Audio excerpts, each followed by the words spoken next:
नमस्कार दोस्तों, मैं राकेश वर्मा आप सभी का स्वागत करता हूं आपके अपने परिवार एसएन गुरुकुल पर। साथियों, एसीएस के पाठक के ऊपर माननीय हाई कोर्ट पटना में एक याचिका दायर किया गया है। क्या है इस याचिका में, क्या कार्रवाई हो सकती है और क्या इसके बाद अन्य कौन कौन सी याचिकाएं दायर की जा सकते हैं एसीएस के पाठक के विरुद्ध, इन सभी बातों पर चर्चा करेंगे। बन रहे आप वीडियो में अंत तक। साथियों, आप सभी को ज्ञात होना चाहिए कि 6 दिसंबर 2023 को माननीय हाई कोर्ट पटना के द्वारा एक फैसला लिया गया था, एक जजमेंट पारित की गई थी। उस जजमेंट में था कि छठे चरण में जो बीएड धारी 1 to 5 में नियोजित हैं उनको निकाल करके और उस समय का जो मेरिट लिस्ट तैयार किया गया था उसमें जो योग्य अर्थात डीएलएड धारियों को सम्मिलित करने के लिए उनके स्थान पर 4 माह से भी अधिक हो गए उस जजमेंट का। अब तक एसीएस के पाठक के द्वारा वो लागू नहीं किया गया, जिसे लेकर के एसीएस के पाठक के विरुद्ध माननीय हाईकोर्ट पटना में एक याचिका दायर की गई है। हालांकि उस जजमेंट के विरुद्ध रिव्यू पिटीशन दायर किया गया है विभागों सरकार के द्वारा, जिस पर अभी कोई सुनवाई नहीं हुई है, कोई फैसला नहीं आया है। इसी बीच माननीय सुप्रीम कोर्ट का भी फैसला आता है कि 11 अगस्त 2023 जिस दिन माननीय सुप्रीम कोर्ट का बीएड को 1 to 5 में शिक्षक बनने की योग्यता को लेकर के फैसला आया था, उससे पूर्व जो भर्ती ले चुके हैं, बहाली जिनकी हो गई है, जो जिनका नियोजन हो गया, तो वे रहेंगे या हटेंगे, उसे लेकर के साफ साफ माननीय सुप्रीम कोर्ट ने जजमेंट दिया कि वे सभी शिक्षक शिक्षिकाएं जिनका 1 to 5 में बहाली 11 अगस्त 2023 से पूर्व हुआ है और यदि उनका विज्ञापन किसी कोर्ट के भविष्य में होने वाले किसी जजमेंट से प्रभावित न हो, ऐसा यदि हो, पूरी तरह से free from any judgment of courts हो, तभी जाकर के वह शिक्षक शिक्षिका के रूप में कार्यरत रहेंगे। यदि विज्ञापन में कहीं से भी किसी भी कोर्ट का उसमें दर्शाया हो कि आउटकम ऑफ द कोर्ट यह विज्ञापन है कि 1 to 5 में बीएड धारियों को लिया जा रहा है, लेकिन भविष्य में कोई जजमेंट आएगा किसी कोर्ट के द्वारा तो उन्हें हटाया जा सकता है, ऐसा यदि विज्ञापन में हो तो फिर उन्हें निकलना पड़ेगा। और ऐसा ही था छठे फेज का, चूंकि उस समय मामला बीएड वर्सेस बीटीसी का माननीय सुप्रीम कोर्ट में विचाराधीन था, चल रहा था, सुनवाइयां हो रही थी, फैसला नहीं आया था। अब उसी बीच छठे चरण का भर्ती निकाली जाती है बिहार में, इसलिए वह जो है विज्ञापन जो छठे चरण का था वह आउटकम ऑफ द कोर्ट रखा गया था। अब आउटकम ऑफ द कोर्ट रखा गया था, अब वो बहाली हो चुका। अब 2019 से 2023 तक बहाली चला, 2 साल 2.5 साल तक बहाली चलते रहा। उसके बाद फैसला कब आता है, तो फैसला आता है 2023 6 दिसंबर को। तब तक लगभग 2 वर्ष शिक्षक के रूप में कार्य करते हुए बीएड धारियों को 1 to 5 में हो गया था, जो छठे चरण में बहाल हुए थे। अब जजमेंट आया, चूंकि उनकी नौकरी जो है आउटकम ऑफ द कोर्ट था, इस वजह से जब आउटकम कोर्ट का आया कि 1 to 5 में बहाल बीएड धारी अयोग्य है, उन्हें निकाला जाए। अब शिक्षा विभाग ने 3 माह से अधिक हो गए उस जजमेंट का, अब तक कोई कार्रवाई नहीं किया, कोई स्पष्ट नोटिस भी नहीं है। और वे सक्षमता परीक्षा भी दे रहे हैं सेम ग्रेड के लिए। अब सेम ग्रेड के लिए क्षमता परीक्षा दे रहे हैं तो उन्हें राजकर्मी का दर्जा प्रदान किया जाएगा अथवा नहीं, ये भी स्पष्ट नहीं है। तो इसे लेकर के माननीय हाईकोर्ट का दरवाजा खटखटाया गया है और एसीएस के पाठक का बाय नेम जो है याचिका दायर की गई है।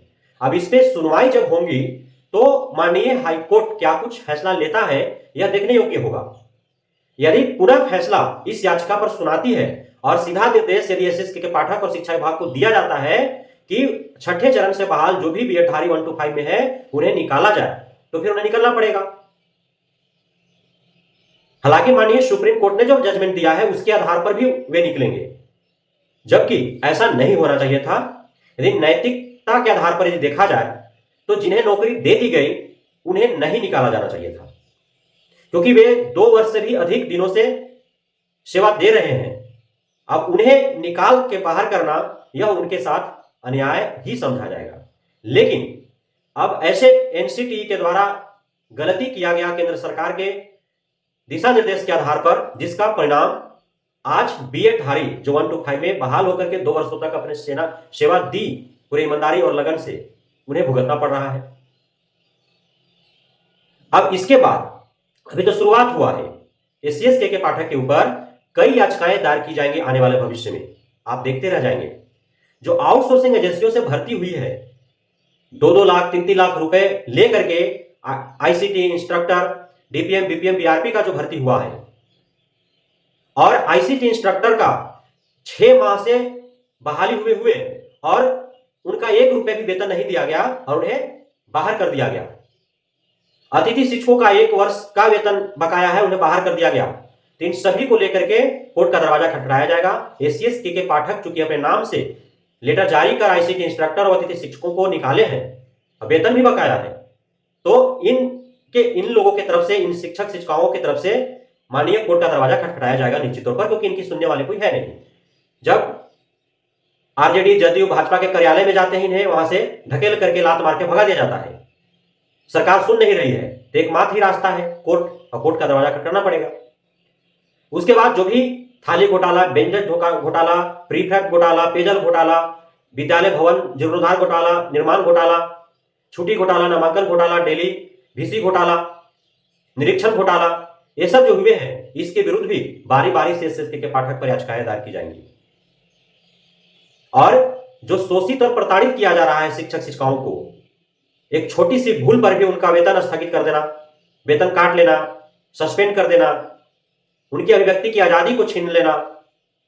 यदि एसएसके के पाठक किसी प्रकार के दिशा निर्देश जारी कर रहे हैं जिससे शोषित और प्रताड़ित हो रहे हैं शिक्षक शिक्षिकाएं, जैसा कि होली के दिन देखा गया 25 मार्च 2023 को, अब गर्मी के छुट्टी के दिनों में जो छुट्टियां रद्द करके और क्लास का जो आयोजन किया जाना है, इतनी तपती धूप में और गर्म हवाओं के बीच, जबकि मूलभूत सुविधाएं नहीं है पूरे 100% विद्यालयों में, पूरे बिहार भर में, कहीं झोपड़ी में चल रहा है, कहीं एल्बेस्टस में चल रहा है, कहीं टीन के करकट में चल रहा है, कहीं पेड़ के नीचे चल रहा है, कहीं किसी के ढाबे में चल रहा है,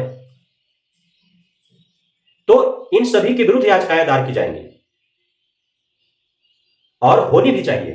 अब कोई सुनने वाला नहीं है, ना राज्यपाल से न्याय मिल पा रहा है, ना बिहार सरकार से न्याय मिल पा रहा है, तो आखिर एक ही रास्ता है, कोर्ट का दरवाजा खटखटाया जाएगा, वहीं से न्याय मिल पाएगी। अन्यथा हाथ पर हाथ डाल बैठे रहने से इसी प्रकार से शोषित और प्रताड़ित होते रहेंगे। एसएसके के पाठक के बाद अगला भी कोई एसएस आएगा तो हो सकता है कि इनसे भी खतरनाक तरीके से जो है आपके ऊपर कहर बरपाना शुरू कर दे, प्रारंभ कर दे। तो इस वजह से अब बारी बारी से प्रत्येक मुद्दे को लेकर के और इनके ऊपर, एसएस के पाठक के ऊपर याचिकाएं दायर होनी चाहिए, लगातार याचिकाएं दायर होनी चाहिए। 1 दर्जन याचिकाएं दायर होगी। जब कोर्ट का चक्कर लगाएंगे एसएसके के पाठक, तब इनका होश ठिकाने आएगा और तब इनके अंदर जो निरंकुशता भरा है, जो शत्रुतापूर्ण भाव जो शिक्षक शिक्षिकाओं के प्रति बढ़ा है, इनके अंदर जो ईर्ष्या द्वेष जो रखे हुए हैं, पाले हुए हैं, एकदम से निर्मम और निरंकुश हो गए हैं, निष्ठुर हो गए हैं, निर्लज हो गए हैं, तो उनमें सुधार आ पाएगा। ठंड के दिनों में अलग अलग जिलों में से कई खबरें आई, दर्जन भर से भी अधिक छात्र छात्राएं की मौत हुई एसएसके के पाठक के निर्देश के कारण कि ठंडी में भी विद्यालय खुले रहेंगे। उन्होंने किसी का नहीं सुना, किसी का नहीं माना। हालांकि किसी भी अभिभावक की तरफ से कोर्ट का दरवाजा खटखटाया नहीं गया, इस वजह से मामले दब चुके हैं। लेकिन अब गर्मी के दिनों में यदि ऐसी कोई आपत्तिजनक घटनाएं होती हैं, तब अभिभावकों के अंदर इतना आक्रोश भरा हुआ है एसएसके के पाठक के विरुद्ध कि अवश्य ही एफआईआर दर्ज होंगे। अब एक नहीं, अलग अलग जगहों पर एफआईआर दर्ज होंगे, माननीय कोर्ट में याचिका दायर की जाएगी उसके विरुद्ध, तब जाकर के मामले शांत हो पाएंगे। बहुत बहुत धन्यवाद आप सभी साथियों का हमारे साथ जुड़े रहने के लिए, बढ़ने के लिए, मित्रकार देने के लिए, हम पे भरोसा बनाए रखने के लिए। जय हिंद।